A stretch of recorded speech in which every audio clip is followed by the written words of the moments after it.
Another day, another crazy dev saying something stupid. You would think after a while these devs would start to get the message that hey, maybe it's not a good idea to attack our consumer base. But I guess pattern recognition is not a universal skill that everyone has, and especially is not a very common skill among game developers. Because I don't even understand how at this point you don't watch every other studio make this mistake of attacking the consumer base and losing sales because of it, and not think to yourself, hey, maybe I shouldn't do that. Maybe I don't want to attack my consumer base so I end up in the graveyard next to E.T. and fucking Concord. Maybe I would not like to be the tombstone next to Soylent Squad Kill the Justice League. Maybe I wouldn't want to be the tombstone next to Unknown 9 Awakening. But somebody over at CDProjekt Red didn't learn the lesson set by all these other games, and he wants to punch gamers. Hopefully he can survive the punch to CDProjekt Red's reputation.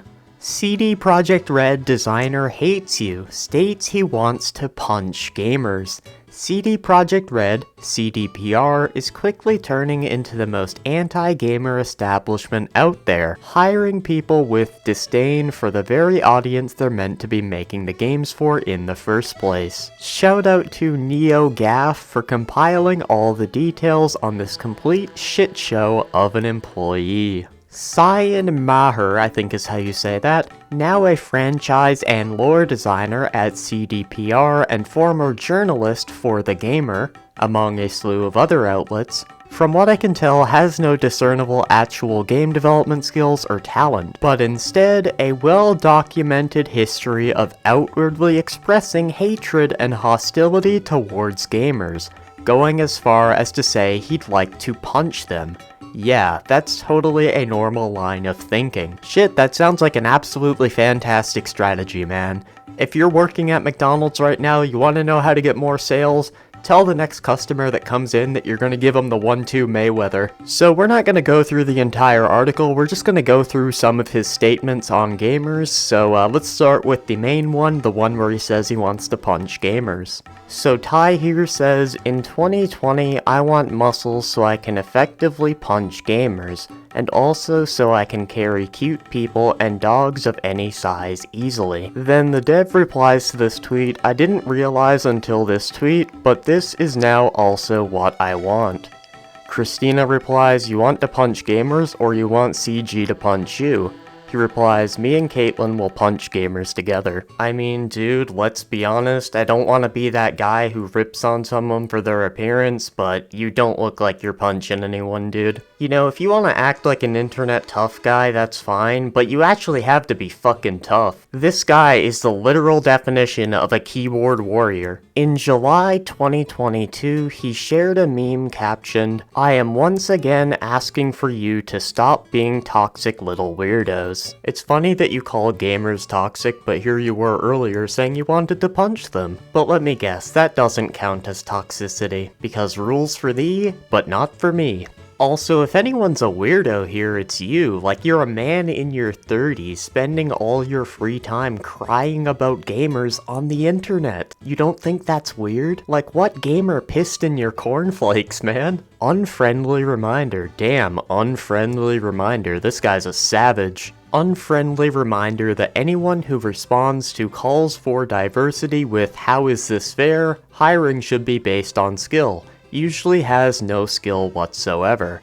I mean, I would love to know your source for that information. Oh wait. My source is that I made it the fuck up. At the end of the day, man, you're running a business, not a morality campaign. And as us, the customers, we want the best product possible. Also, do you seriously take issue with hiring people based on skill? How dare us want the most skilled people possible making our games, regardless of what they are or like how they identify or whatever.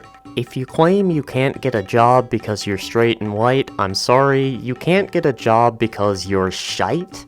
Shit? I will never understand these types of people who are white and straight and they shit on other white and straight people. Like, it's mentality. There's no other way to put it. Tariq says, I am quite unknown, but I ran away to law school because it was easier than dealing with gamers. And the dev here says law school being easier than dealing with gamers says everything anyone needs to know about this gig.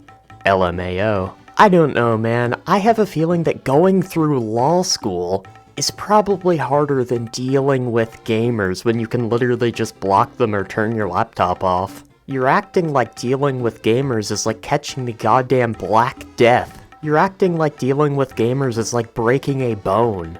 Also, I don't think I need to point out the obvious because anyone with an IQ above that of a beetle knows this, but gamers are the ones paying your salary, so, you know, great business tactic to hate on the very people that pay you. Imagine I ran like a restaurant and I just talked about how much I hated fast food enjoyers. You realize how stupid that sounds, right? But you want to know what's more pathetic than anything I've shown in today's video so far? This guy has hundreds of replies to a journalist that he simps for, but she never responded to him once.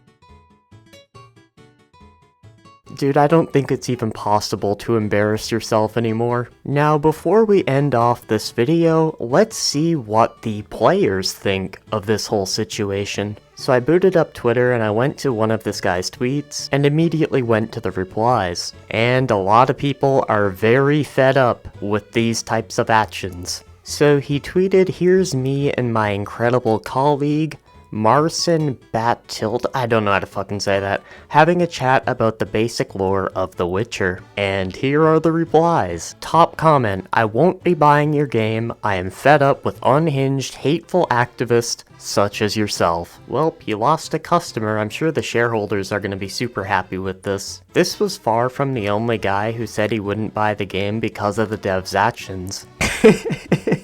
Congratulations on your upcoming bomb, and it's a tombstone with Concord, Dustborn, Outlaws, and Assassin's Creed Shadows, with the Stellar Blade character taking a selfie in front of it, with the Wukong monkey in the back. I mean, beautiful. I couldn't even say that shit with a straight face. Like, I love the internet sometimes, man. Look at this shit. It's just a wall of people roasting him. And this time, there's not even any fanboys defending him. You know you messed up when fanboys aren't even there to defend you. This guy keeps it short and sweet with a middle finger. This next guy says it's funny how morons like you doom your products to fail before they're even out. You ain't gonna punch shit, you lowlife. Ask the devs of Concord and Veilguard how their products did after lone wolf shitheads like you speak for your company. Damn. Anyway, I think I said everything that needed to be said in this video. If you ever wondered why modern AAA gaming sucks, it's because these are the people making the games. People who literally want to hurt you. Anyway, I'm out of time. Peace.